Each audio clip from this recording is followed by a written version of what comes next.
Currently go to Merrimack College in Andover. I'm studying social work and I'm currently about to graduate. I did the CARES Fellowship in 2023. I'm Elliot. I graduated with a degree in art therapy, and I did the fellowship last year, so 2024 to 25. And I'm preparing to go to grad school for social work as well. I'm Maya. I did the fellowship in 2023. Before that, I went to the University of Maine where I got a degree in sociology. And I'm currently at Boston University getting my master's degree in social work.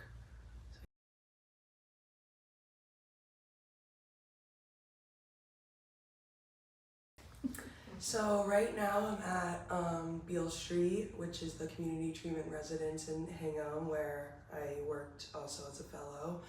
I'm the clinical case manager there, so I work directly under the clinician.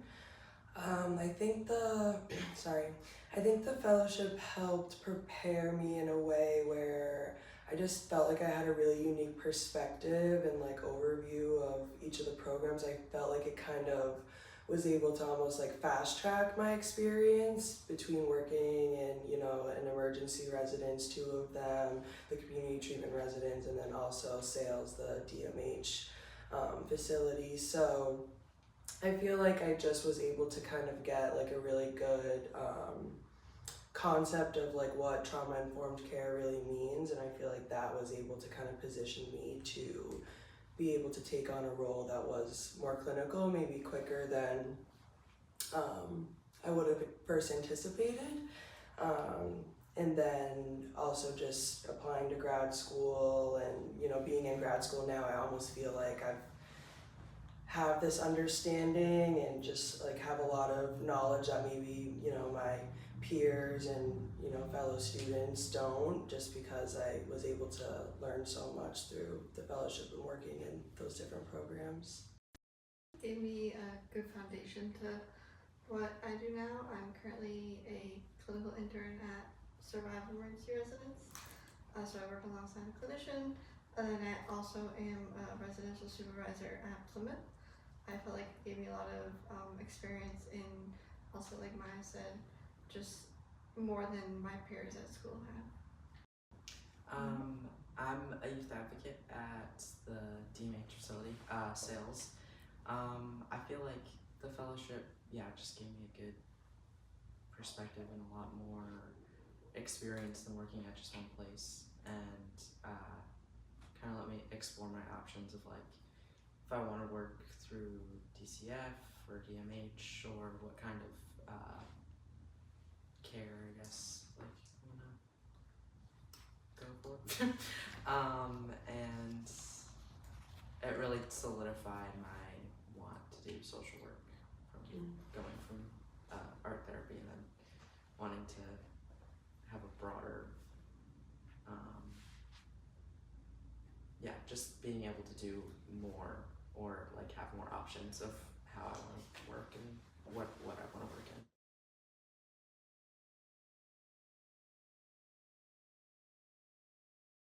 I feel like it's a good starting point, like if you just are trying to get your foot in the door in like human services and like maybe you don't know exactly what you want to do, but I always feel like, working with kids is a good place to start. So I feel like it was a really good starting point and it opened up a lot of doors and opportunities for us. I feel like the residentials too kind of give you like, because you see like all the different, you could be, program director, or you could do like clinical work too, or you could just be on the floor, which is nice to see.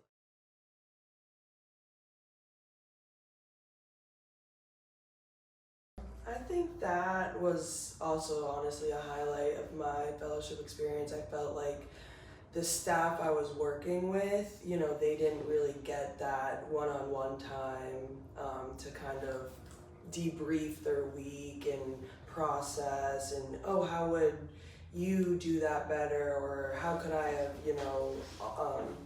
done something different in that situation to better support myself, better support the program, better support the kids.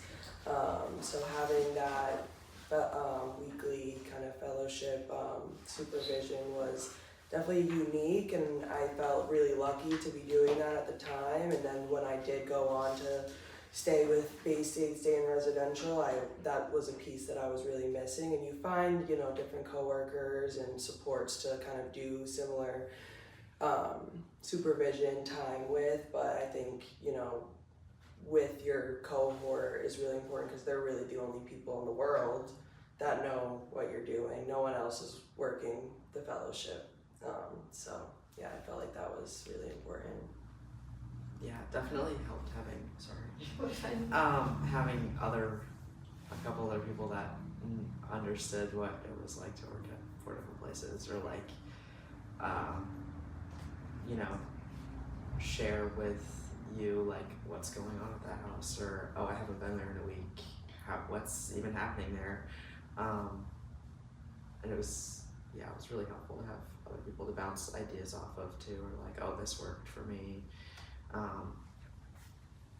Because it's at the staff, or if you work with, last year I had this too at the other houses, so it was kind of nice to go in and be like, how's the fellowship, which no, I did to you guys too, but it's still nice to know that there was someone there that did that last year and knows what it's like to be bouncing around all the time and working in all the different houses. So just having that group of people to be able to bounce ideas off of how we can best support a kid, or what to do and if there's issues that arise, and just sometimes I don't know how to set off, and just learning what has happened. And I would say that time was very special and a highlight of mine too.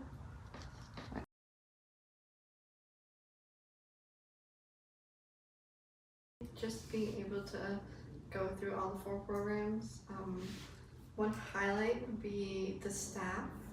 I felt like they were the most supportive, and they were very compassionate. They were understanding that we're going through 4 programs, and they were, I felt like they were definitely a main highlight and the main people to help us grow throughout. I mean, I felt like I guess I didn't really know what I was going into until you do, I think we did a week in each program at the time that I was doing the fellowship. At least we were doing that. So it was nice to kind of do that first week, but then, you got your schedule and you're going into 4 different programs. And I think at first it can be a little daunting and overwhelming, and you're working, one of the pros and the cons is you're working with so many kids and so many staff, and at first it's a lot, but the more you're doing it, the more natural it becomes and you adjust. But yeah, I think at first that's the most intimidating part of it. Yeah, definitely. Having to learn 4 different places is a Mm-hmm. lot. It's a lot.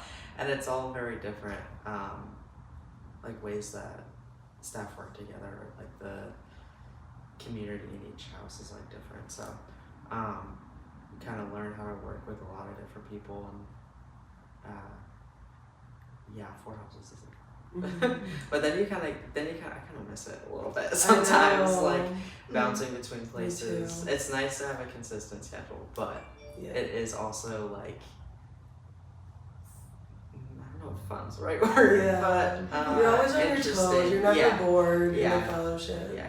I think one of the highlights for me was, obviously when you're working with so many kids and the different programs that we just kind of touched on, you are seeing kids sometimes at their very lowest and their lowest days, but then you also get to see kids, get reunited with their families or go on to college, get their driver's license. So I think that I got to see all of that within the fellowship, and even more so now I see that with each year that I am in residential. So I think that was a really big highlight for me throughout the fellowship, was that just rewarding feeling of like, okay, we are doing something good for these kids and they are getting these great experiences at the end of the day. Even if, you know, we are seeing them sometimes at their lowest point, there's also light at the end of the tunnel for them. I think it's worth it. I think it's hard, but it's worth it, definitely. Yeah. I agree with that. Mm-hmm. It's challenging, but during that year, I'd be like, the year will end. You're right. The shift will end. I'll get through it, and then obviously now I'm like, I miss it. So Yeah. Mm-hmm. you don't know what you have until it's gone. Mm-hmm.